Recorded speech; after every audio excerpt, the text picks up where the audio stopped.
conhecidíssimo. Mateus, capítulo 22, versículo 21.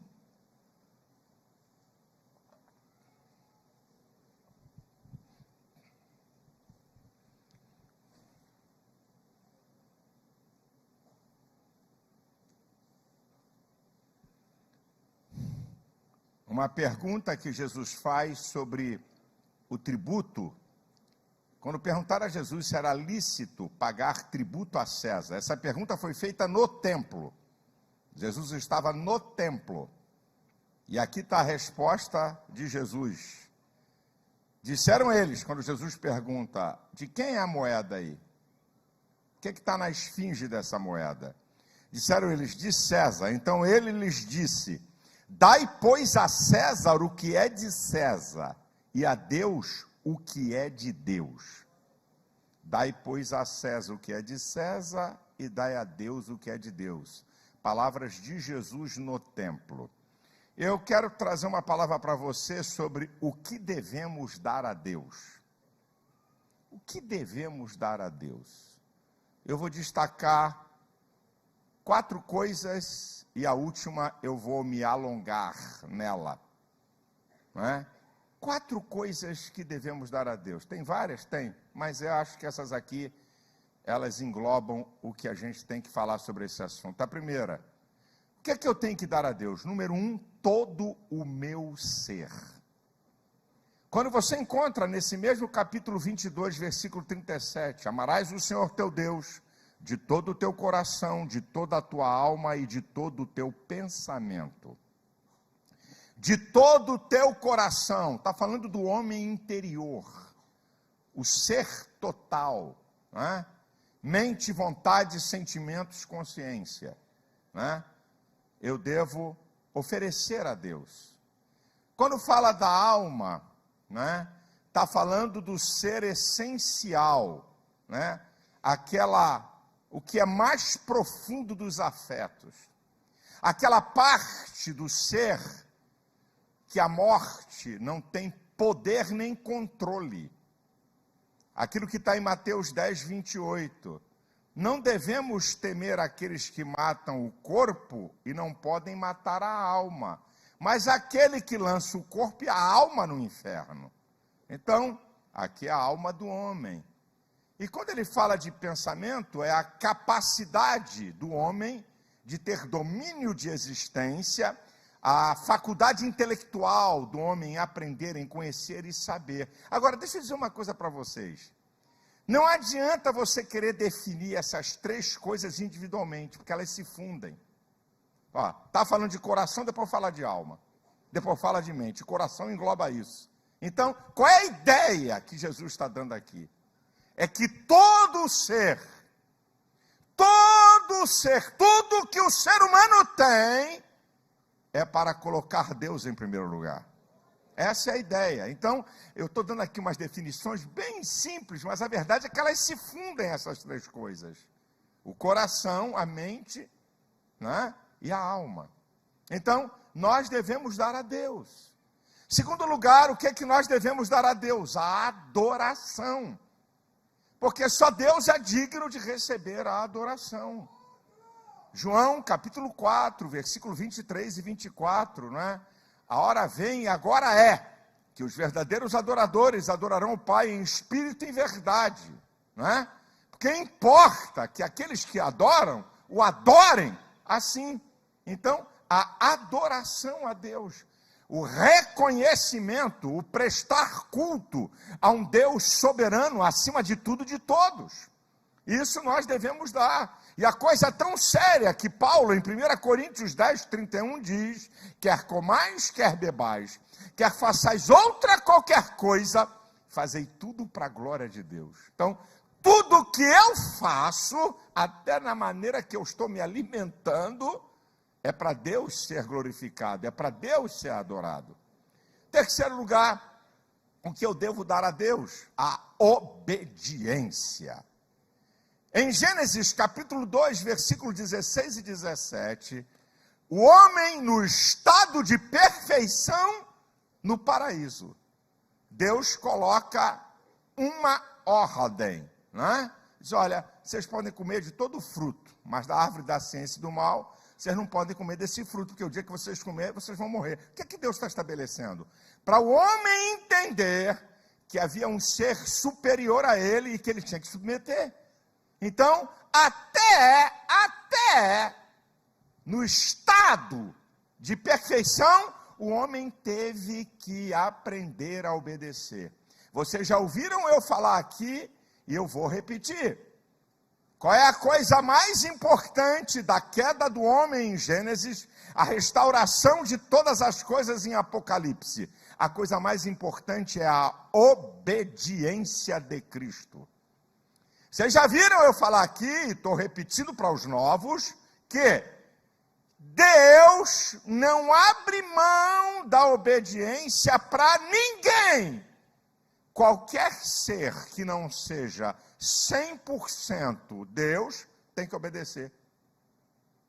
Quando Jesus toma forma de homem, ele é o Deus homem, então ele não é o Deus essencial, exclusivo. Porque na glória, ele não tinha que obedecer, porque ele era Deus, uma personalidade da Trindade. Mas quando ele vem à terra e toma forma de homem, ele tem que obedecer. Nem para Jesus o Pai abriu mão. Está lá em Filipenses, capítulo 2, a partir do versículo 5, de sorte que haja em vós o mesmo sentimento que houve em Cristo Jesus, que sendo em forma de Deus não usurpou ser igual a Deus, antes ele criou-se a si mesmo, tomando a forma de servo, fazendo semelhante aos homens, e achado na forma de homem, foi obediente até morte, e morte de cruz. 1 Samuel 15, 22 diz, tem o Senhor mais prazer em sacrifício do que em que se obedeça a sua palavra, é melhor obedecer do que sacrificar. E a salvação está baseada também na obediência. Hebreus 5,9 diz que ele veio a ser a causa de uma eterna salvação para todos os que lhe obedecem. Somente crê aquele que obedece, somente obedece aquele que crê. Essas coisas estão entrelaçadas. O que eu e você temos que dar a Deus é a obediência. Temos que dar todo o nosso ser.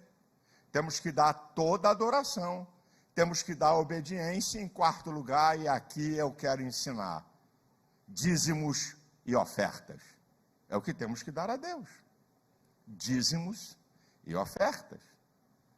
Eu estou ensinando a você o que é que nós temos que dar a Deus. Então vamos lá. Em toda adoração da história do ser humano, toda adoração, sempre teve o oferecimento de uma dádiva, em reconhecimento à soberania de Deus. Dízimos e ofertas é o reconhecimento da dependência humana da misericórdia divina. O dízimo é algo, e as ofertas, que estão antes da lei, para mostrar que em toda a história da adoração a Deus, sempre houve o oferecimento de uma dádiva. Em Gênesis 4, do versículo 3 e 5, Abel e Caim deram oferta. Em Gênesis 8, versículo 20, Noé, quando saiu da arca, ofereceu oferta. Em Gênesis 14, 20, Abraão deu dízimo de tudo a Melquisedeque. Em Gênesis 28, 22, Jacó dá dízimo de tudo. Então estou antes da lei. Na lei, Deuteronômio 14, 22 e o célebre texto de Malaquias 3, do 8 ao 11. Eu estou falando da lei, do período da lei. Na graça, acabei de citar um texto, Jesus falando no templo. Dai a César o que é de César e dai a Deus o que é de Deus. Jesus está falando do tributo. O tributo que tem que pagar a César e o dízimo que tem que dar a Deus. Jesus também fala sobre isso em Mateus 23, 23. Né? Quando os camaradas queriam dizimar as ervas medicinais que a lei não mandava. Jesus diz, olha, vocês deviam fazer isso. Né? Vocês podem até fazer, mas não esqueçam da misericórdia, não esqueçam da justiça, da beneficência, de fazer essas coisas sem omitir aquelas, isso é, não omita o dízimo. E Hebreus 7, 8 é para acabar com a conversa.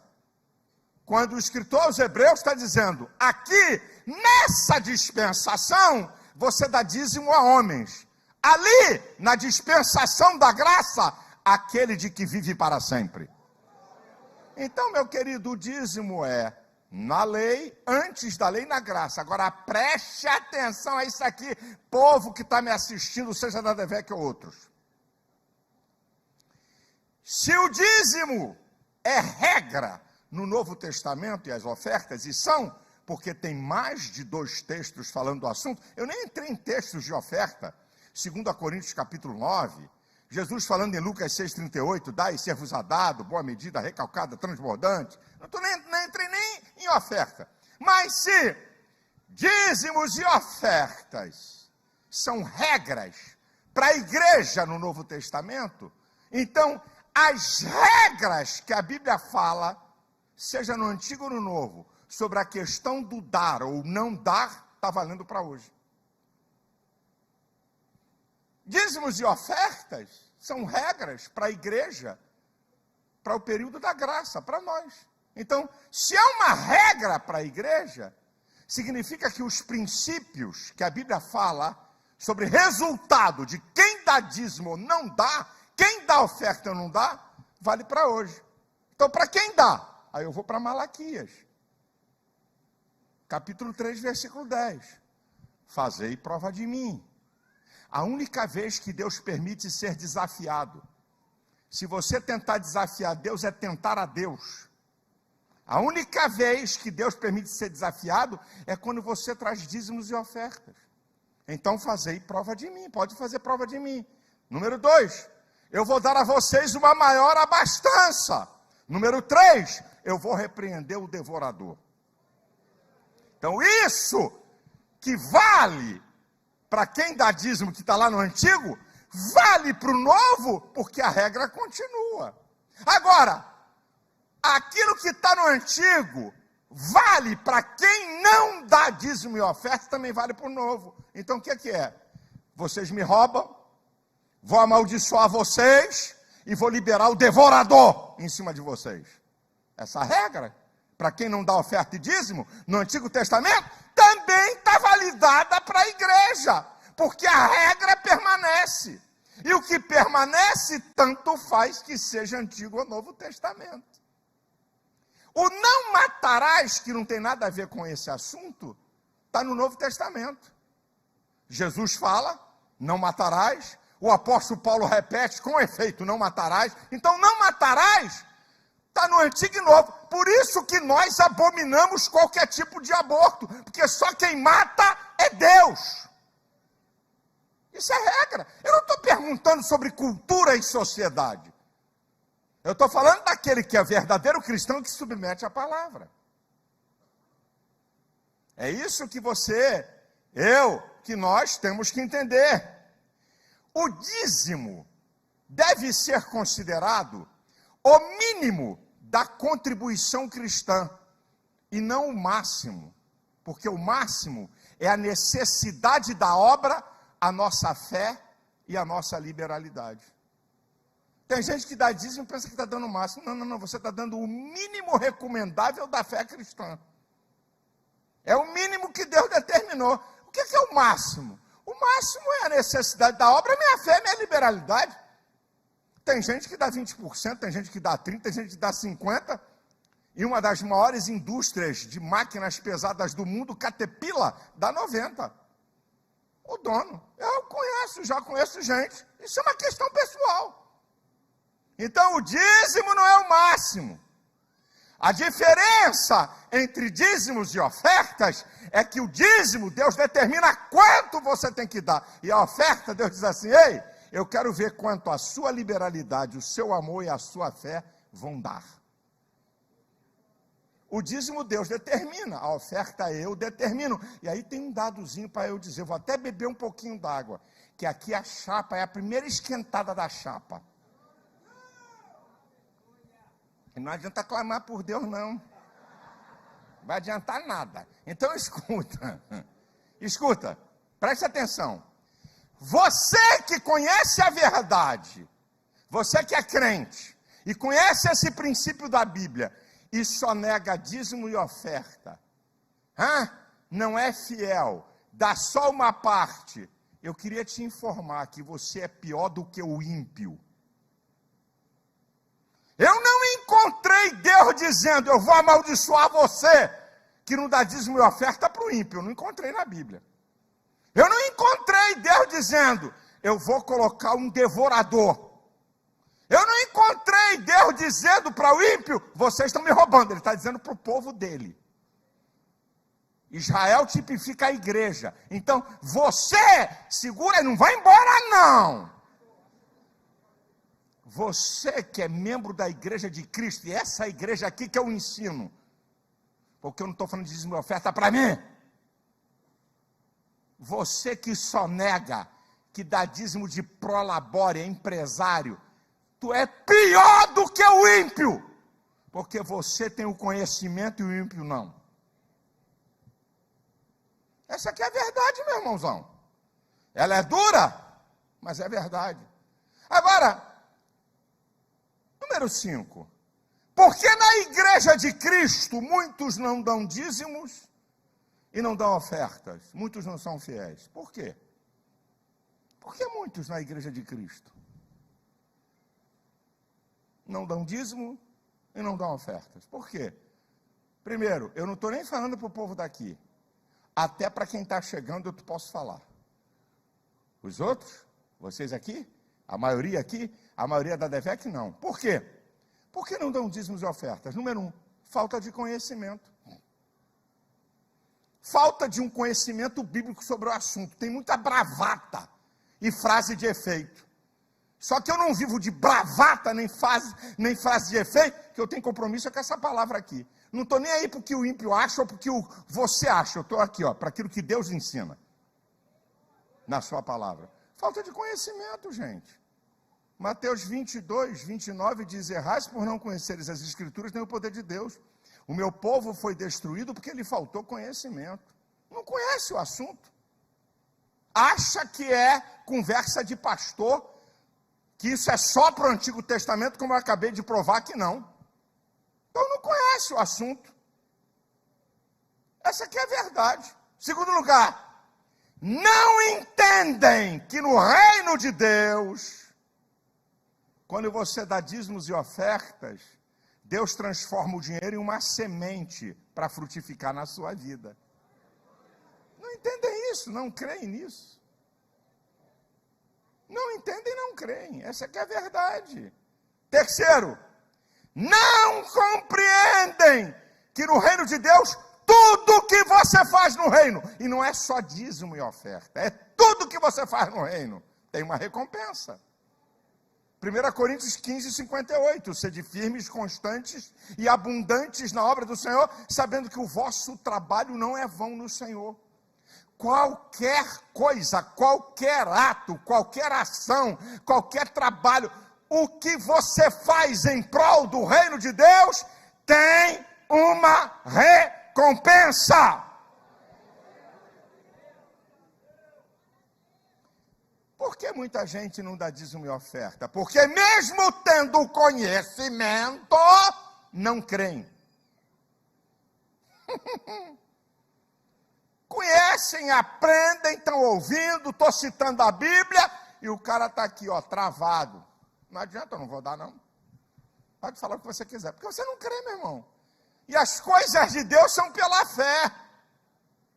Você não tem acesso a Deus se não for pela fé. Hebreus 11:6 diz que sem fé é impossível agradar a Deus.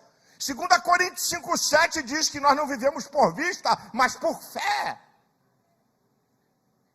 Você não vai ter acesso ao mundo de Deus se não crer. Porque muitos não são dizimistas e ofertantes fiéis, porque preferem confiar nos sistemas dos homens do que no sistema de Deus. Deixa eu dar uma notícia para vocês, que eu já falei, mas repito. Em 2008, na crise das bolsas do mundo, 3 trilhões de dólares, não dá nem para ter ideia do que é isso, né, irmão? É o PIB do Brasil de um ano. Tudo que o Brasil produz em um ano, todo o dinheiro, tudo, 3 trilhões de dólares. Viraram cinza nas bolsas de Nova York, Londres, Tóquio, Paris, São Paulo. Singapura, viraram cinza. Gente perdeu 20, 30 anos da vida em aplicações na crise da Bolsa no ano de 2008. Confia nos sistemas do mundo, meu filho. Confia. Por que muitos não dão dízimo e ofertas na Igreja de Cristo hoje?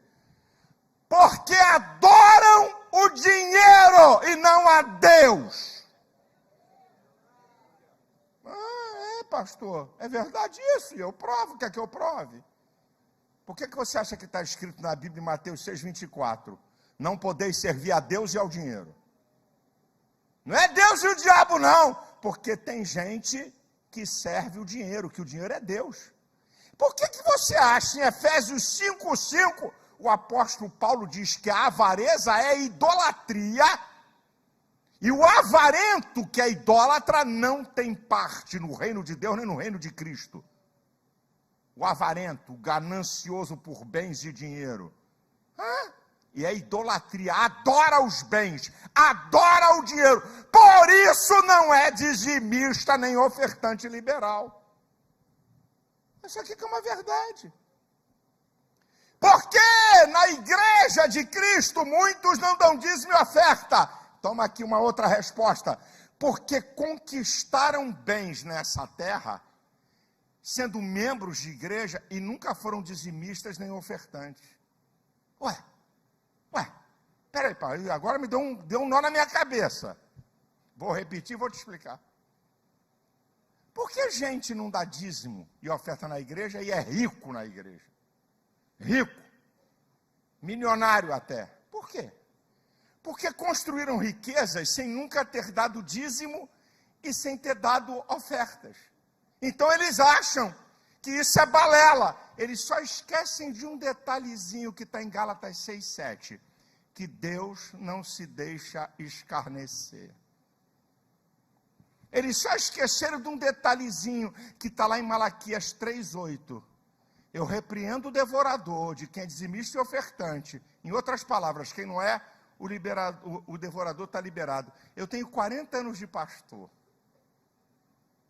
Podia contar para vocês algumas histórias de milionários no meio da igreja. 20, 30, 40 anos nadando em dinheiro, nunca deram dízimo, nunca deram oferta, mas quando Deus disse assim, cheguei, vlapo, faliu, quebrou, arrebentou tudo. Porque o ímpio não dá dízimo, não dá oferta e morre bilionário, só que vai para o inferno. Porque a Bíblia diz no Salmo 115, versículo 16, que os céus são os céus do Senhor, mas a terra ele entregou aos filhos dos homens. Não diz que entregou aos filhos de Deus. A terra está aí para ser conquistada por qualquer um. Adúlteros, ateus, quem blasfema de Deus conquista a terra com inteligência, não é? Com oportunismo. Agora, quando se trata do povo de Deus, Deus não leva em conta o tempo da ignorância. Agora você sabe. Então você está num outro patamar. E chega uma hora que eu não tenho essa hora, porque eu não sou Deus, e Deus é muito longânimo, e Deus é muito misericordioso, e Deus é muito benigno, porque se Deus tratasse comigo conforme meu pecado, eu não estava mais aqui, eu já tinha morrido. Mas Deus, que é riquíssimo em misericórdia, vai embora o cara, 10 anos, 20 anos, 30 anos, 40 anos, rico, milionário, nunca deu dízimo ou oferta. Uma hora Deus diz assim, acabou. E quando não chega ele, pega a geração dele. Isso eu sou pastor há 40 anos, meu brother. Eu nasci no Evangelho. Eu já vi cada história que diz assim, como é que não é possível esse cara perder? Não é possível. Eu vou contar só uma história, porque eu não dou nome, então eu posso contar. Eu me lembro quando eu comecei no meu ministério, num outro lugar aí, que não é aqui a igreja, eu era evangelista e tinha programa de televisão. Um dia chegou um camarada para mim e disse assim, Malafaia. Acabou o culto, eu pregava de vez em quando na igreja, desse irmão que era membro. Ele disse, Malafaia, ora por mim que eu estou para fazer um negócio. vou te dar uma oferta boa para o teu ministério. Eu tinha 23 anos, bobinho, acreditava qualquer coisa. Aí comecei a orar para o cara, sei lá, passou 3, 6 meses, eu voltei na igreja, ele mandou me chamar, eu falei, é hoje que sai.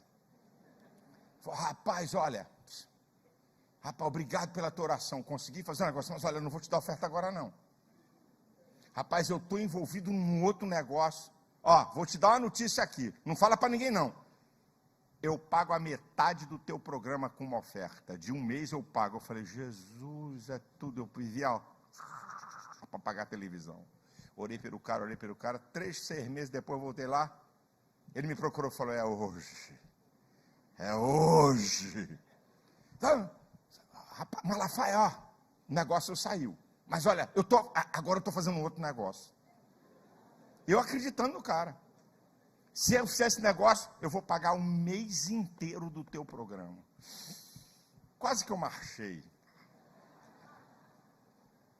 Aí orei, 3, 4 meses depois, não me lembro o tempo, volto eu no lugar, ele me procura, eu falei, é hoje que eu levo o cheque. Rapaz, a tua oração funciona, hein, irmão? Não é? Fiz um negócio, mas eu tenho uma notícia para você, agora eu estou fazendo um outro, que aí eu não sei nem se eu te falo. Fala, irmão. Eu não vou pagar um programa só, eu vou pagar a metade do teu programa enquanto o negócio durar. Quase que eu saí. Rodopiando, falando língua estranha. Passou um outro período, voltei lá. Me chamou, falou, rapaz, o negócio saiu. Mas escuta, eu estou agora num outro negócio. E a notícia que eu quero te dar é o seguinte, eu vou pagar um programa inteiro, e o outro dinheiro tu faz cruzada, que eu sei que você sonha em fazer cruzada. Sai de lá marchando. Vou resumir a ópera. Isso não é coisa de 1 mês, nem de 2, nem de 3, não. Essa historinha que eu estou falando. Essa brincadeira foi uns 2 anos, a conversa do cara comigo. Aí ele fez um negócio. O grande negócio da vida dele. Aí Jeová, e não era questão comigo não, porque também não era dizimista na igreja, porque o pastor, ao ver ele sempre falando comigo, disse assim, isso aí não dá dízimo não, hein? Mas ele veio falar comigo, porque viu o cara falando comigo durante 2 anos, e percebeu que ia dizer alguma coisa de oferta. Eu falei, não, pá, fica tranquilo, isso aí não dá dízimo não. Bem, o último negócio que ele fez, meu irmão, Jeová disse, é a última coisa, quer dizer, ele vinha crescendo, investindo, crescendo, investindo, crescendo, investindo, crescendo. Quando ele chegou na última coisa, ele fez assim, xelepo, faliu. Vive de favor hoje. Vive de favor. E já foi milionário. E eu conheço que ele está vivo. Não brinca com esse negócio não. Não tente, irmãos, aprenda, povo da DEVEC, seja pobre, classe média ou rico. Não tente. O que eu acabei de falar? Adaptar a Bíblia a você e as circunstâncias. É eu e você que temos que nos adaptar à Bíblia. Não tenta ficar justificando coisas de incrédulos, gente que quebra princípio da Bíblia. É só você ler o Salmo 73 para você ter uma ideia da brincadeira. Quando o camarada quase se desviou, porque ele era um homem justo e fiel, e via o ímpio prosperar, e ele diz, em vão tenho lavado as minhas mãos na inocência, e purificado o meu coração, porque sou afligido todo dia, a cada manhã eu sou perturbado, e ele ficou perturbado com esse negócio, porque ele justo sofre, e o ímpio que debocha de Deus na riqueza, até que ele entra no templo, e ele então entende o final deles. Tu colocastes em lugares escorregadios. Em um momento são tomados de pavores. Quanto a mim, guiar-me-ás com o teu conselho, e depois me receberás em glória. Oh, meu irmão, não brinque com isso. Eu não estou falando por causa de mim. Eu não estou falando nem por causa da igreja em si. Porque Deus cuida da igreja. Se você não dá dízimo, se você só nega oferta, Deus levanta outro, meu irmão. Porque a obra de Deus não vai parar por causa de ladrão que rouba a Deus. A obra de Deus não vai parar porque você não crê. A obra de Deus não vai parar porque você só nega. A obra de Deus não vai parar porque é dele. A igreja de Jesus, ele cuida da igreja e é um privilégio meu e seu sermos participantes dessa obra.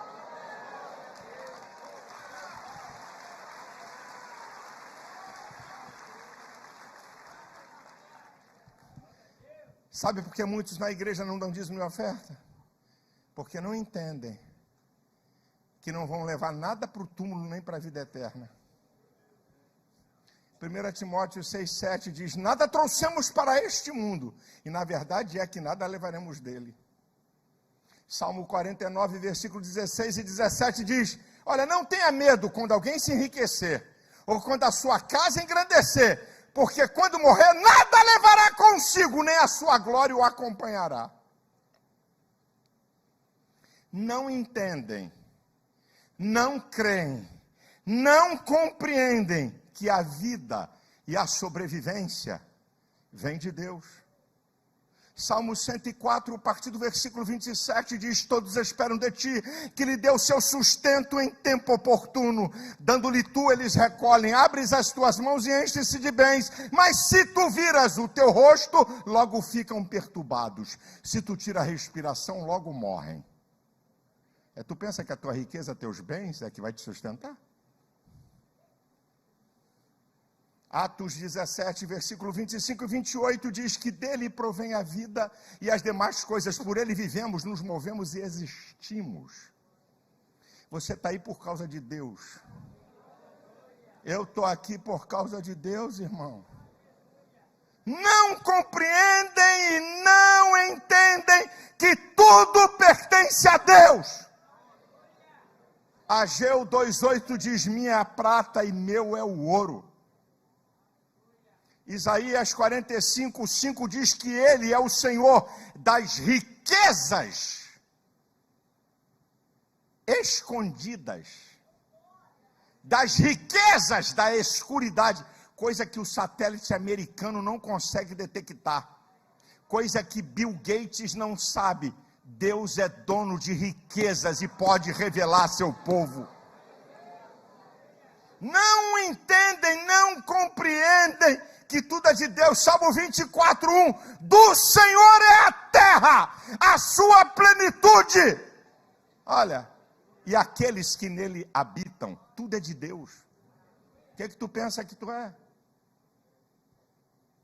É por causa dessas coisas que muita gente na igreja de Cristo não é fiel no dízimo e na oferta. Agora presta atenção que eu vou te falar aqui agora. Número 6. As atitudes fundamentais no ato de ofertar e dizimar. Porque tem gente que pensa que o ato de ofertar e dizimar é um ato mecânico, litúrgico, religioso. Você está muito enganado. Eu não vou aqui conjecturar. Eu vou te mostrar 10, não é uma, nem duas, nem três, nem quatro. São 10 atitudes no ato de ofertar e dizimar. Oferta, né? Oferta, né? Oferta. Tem que dar o dízimo? Não, você está enganado. Esse ato espiritual, o ato de dizimar e ofertar, tem 10 atitudes para você saber. Primeiro, o ato de ofertar e dizimar é um ato de reconhecimento. 1 Crônicas, capítulo 29, versículo 14, Davi diz assim, quando estava dando oferta para o templo: quem sou eu? E quem é meu povo? Para que pudéssemos dar voluntariamente tais coisas, porque tudo provém de ti, e da tua mão te damos. Ele reconhece que toda a sua riqueza, a oferta de Davi foi de aproximadamente 8 bi, 131 mil quilos de ouro, 307 mil quilos de prata, fora pedras preciosas e tantas outras coisas. Ele reconhece que o que ele faz é porque Deus permite. Então, o ato da oferta não é um ato qualquer, é um ato de atitude de reconhecimento. Obediência. Trazei os dízimos. Dai a Deus. Ele está mandando, não está pedindo. Então, quando você dá dízimos e oferta, você está tendo um ato de obediência. Um ato de gratidão. lindo o término do compêndio teológico sobre o ato de ofertar, que está em 2 Coríntios capítulo 9, o versículo 15, ele termina fechando. Graças a Deus pelo seu dom inefável, isso é, inexplicável. Não se tem como medir e explicar o que Deus faz com aquele que contribui. 2 Coríntios 9,15 é o texto que eu estou citando para você. O ato da oferta, quarto, é um ato de fé. Como eu já falei. Você crê que Deus é teu provedor. Você crê que tudo que você tem vem de Deus, então é um ato de fé. Quinto, o ato da oferta, a atitude da oferta, é um ato de amor. É um ato de amor. Você ama a obra de Deus, você ama o reino de Deus. É um ato, a atitude. Sexto, é um ato de liberalidade. Está lá em 2 Coríntios 9,7, que você dá com alegria, só dá com alegria quem é liberal. Vou dar uma só oferta aqui. Não, isso não é oferta. Isso é qualquer outra coisa, menos oferta. Sétimo, a atitude da oferta do dízimo é uma decisão da minha vontade. Cada um contribua segundo propôs no seu coração. Eu decido. Deus não manda antes, aí, não vai dar oferta não? Não vai dar dízimo não? Estou te esperando lá fora, igual na escola. Quando os moleques brigavam, eu dizia assim, lá fora, porque dentro da escola se brigasse, suspenso, castigo. Então parece que tem gente que pensa que tem um anjo na igreja assim. Não vai dar hoje a oferta dízimo não? Estou te esperando lá fora. Lá não tem nada disso, meu irmão. Não tem nada disso. Oitavo lugar. A atitude da oferta é um ato de prioridade. Honra ao Senhor, Provérbios 3:9, com as primícias de toda a tua renda. Não é o secundário, o terciário, não. Deus é o primeiro. Estou mostrando aqui para você, não estou mostrando. Nono lugar, é um ato de constância. Não é um ato que você faz no mês e depois não faz mais, ou faz daqui a um ano. Olha o que é que Davi fala em 1 Crônicas 29, versículo 18. Conserva isso para sempre nos intentos do pensamento do teu povo. O ato de ofertar. E em 10º lugar, 10ª atitude, é um ato individual. Cada um contribui. Eu não tenho nada a ver com quem não crê. Eu não tenho nada a ver com quem sonega. Eu não tenho nada a ver com quem debocha. Tem a ver comigo. É um ato pessoal meu. Se teu marido só nega, ou se tua mulher só nega, ou se teu pai só nega, não quero saber. É um ato individual. Estou aqui mostrando 10 atitudes da oferta, que envolve o ato da oferta. Agora, eu vou mostrar para você as 10 leis que envolvem a oferta. Tudo é 10. Irmão, leis... elas estão estabelecidas. Quando você entra nelas, elas acontecem automaticamente. Lei da gravidade. Pode soltar qualquer objeto, vai cair. Você não precisa dizer, Senhor, eu agora vou soltar esse copo, Deus. Oh, meu Deus. Fica tranquilo que eu não vou soltar. Porque se eu soltar, ele vai arrebentar. Mas tá aqui, ó Deus, eu vou soltar esse copo. Fazes o que tu queres. Que oração idiota é essa? Se eu soltar o copo, ele cai, meu irmão. Tem uma lei. Leis são provadas, atos repetitivos que acontecem. Lei da biogênese. Vida provém de vida. Matéria inanimada não produz vida. Pode tentar. É uma lei. E para que servem as leis para o homem? O que servem as leis que governam a vida social e a vida espiritual? Para você reconhecer os seus direitos, para você cumprir os seus deveres e para guiar a conduta do povo. Para isso que servem as leis. Então, as leis, que eu vou te dizer, são direitos seus. Essas leis é para você cumprir seu dever e para nortear sua conduta. Agora escuta essa, as leis dos homens podem ser falhas, injustas. Quer ver uma? A lei do salário mínimo. É legal, mas é injusto o salário mínimo. Quer ver a lei? Se você espancar um cachorro, pode pegar 7 anos de cadeia, mas se você espancar um ser humano, responde em liberdade. É justa essa lei? Claro que não. As leis de Deus. E as leis de Deus? O que você acha das leis de Deus? Salmo 19:7, a lei do Senhor é perfeita e refrigera a nossa alma. Salmo 119, versículo 18, abra os meus olhos para que eu contemple as maravilhas da tua lei. A lei é maravilhosa. Salmo 119, versículo 92, se a tua lei não for a minha recreação, eu já teria perecido na minha angústia. As leis de Deus trazem alegria. Olha o Salmo 119, versículo 165. Muita paz têm os que amam a tua lei, para eles não há tropeço, tranquilidade e segurança. Então, vamos às leis. 10 leis que envolvem a oferta. E algumas que são atitudes também são leis que eu vou te mostrar. Número 1, lei da semeadura. Lei da semeadura, meu irmão. O que semeia pouco, colhe pouco, semeia muito, colhe muito. 2 Coríntios 9:6. Tem uma lei de semeadura no ato da oferta. Se você semeia, vai ter colheita. A lei da agricultura, Deus trouxe para o ato de ofertar e dizimar. A lei da primícia, que está em Provérbios 3:9. Honra ao Senhor com as primícias de toda a tua renda. É uma lei para quem dá dízimo e oferta. A lei do dízimo, já falei aqui, que está em Malaquias, está em Mateus 22:21, está em Hebreus 7:8, está em Mateus 23:23. É uma lei. A lei da possibilidade.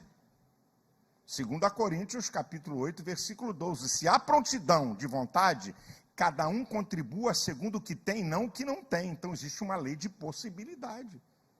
Eu só posso dar se eu receber alguma coisa. Se eu não receber nada, eu não posso dar. Se eu não tiver lucro nenhum, eu não tenho como dar dízimo. São a lei da possibilidade. Estou te mostrando as leis, meu brother. Isso aqui são leis, tá? Quinto, a lei da voluntariedade. Cada um contribua segundo propor no seu coração. É ato, mas é lei. A lei da obediência. É ato, mas é lei. Trazei os dízimos à casa do Senhor. Dai a Deus. É lei. É uma atitude, mas também é uma lei. Sétimo, a lei do amor de Deus que está nisso. O que diz 2 Coríntios 9:7? Cada um contribua segundo propor no seu coração, nem por tristeza, nem por constrangimento, porque Deus ama aquele que dá com alegria. A lei do amor de Deus funciona na vida da pessoa que dá oferta e dízimo. Eu não estou forçando o texto, estou te mostrando as leis que envolvem isso. A lei da multiplicação, 2 Coríntios 9:10. Aquele que dá semente ao que semeia, multiplicará a vossa sementeira. A lei da abundância, 2 Coríntios capítulo 9, versículo 11. Para que em tudo enriqueçais. Enriquecer é abundância. E a última lei, a 10ª, isso aqui é incrível. A lei de todo favor de Deus. 2 Coríntios 9:8 diz: Deus é poderoso para fazer abundar em vós toda a graça. Está falando de oferta. Sabe qual é o favor de Deus do lado da oferta? Por muito tempo eu pensava que oferta e dízimo era só para resolver questões da vida financeira. Negativo. Toda a graça, todo o favor de Deus na vida espiritual, material e emocional. É por isso que o Satanás trabalha para botar um obstáculo no teu coração e na tua mente, para você confiar mais no dinheiro do que em Deus e sonegar dízimos e ofertas. A conclusão da minha palavra. Escute isso aqui. Qual é a diferença do religioso legalista e daquele que aceita Jesus e é envolvido pela sua graça? Beba mais um pouquinho de água.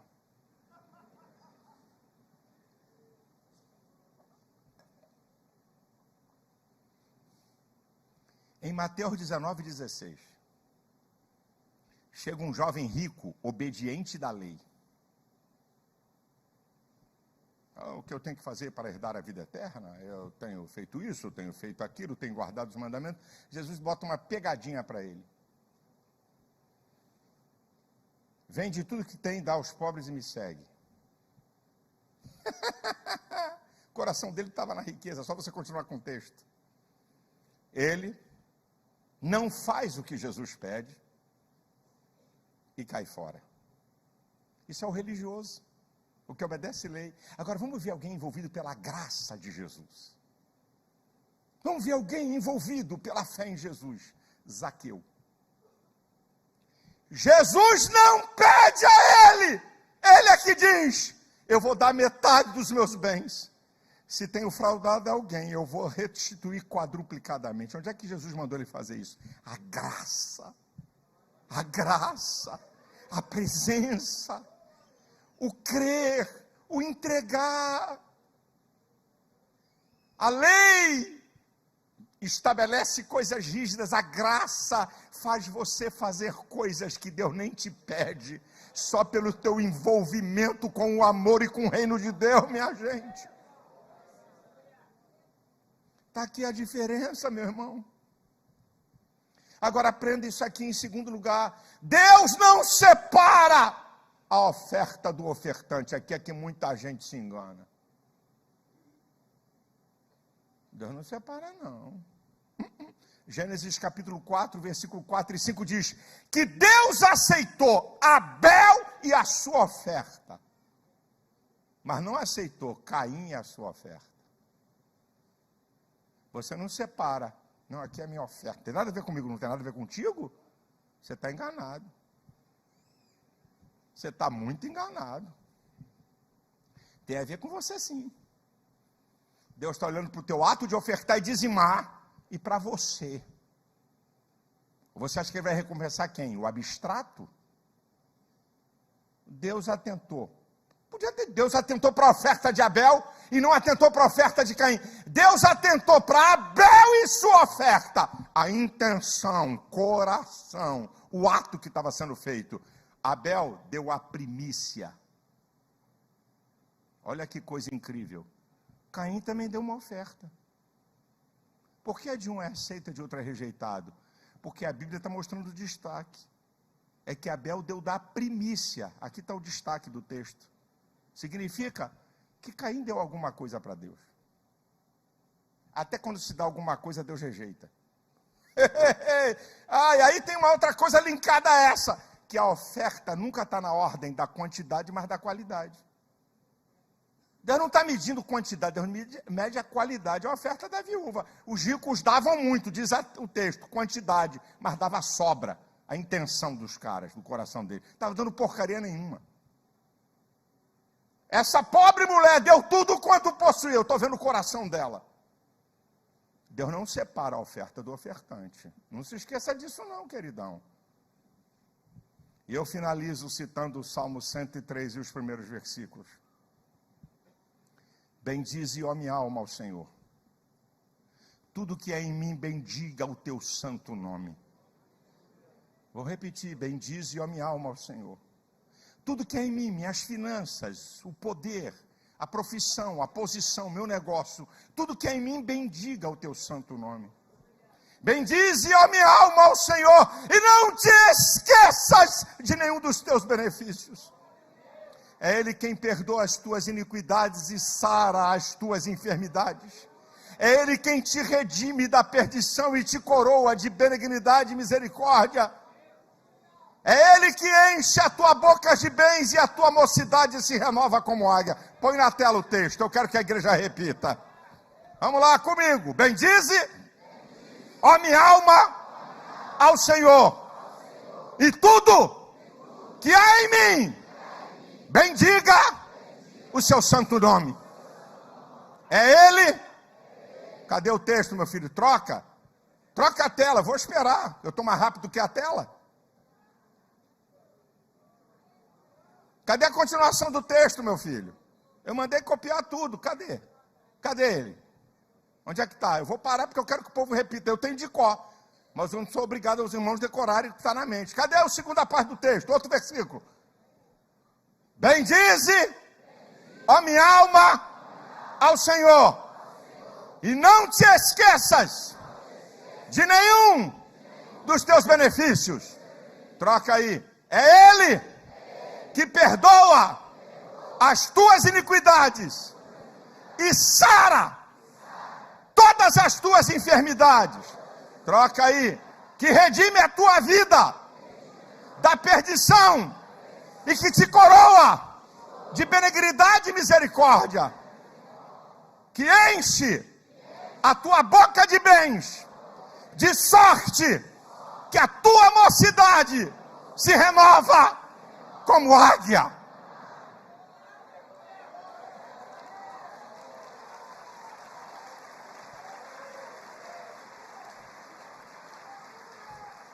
Ele está dizendo, olha, que tudo em você bendiga a Deus e que você não se esqueça.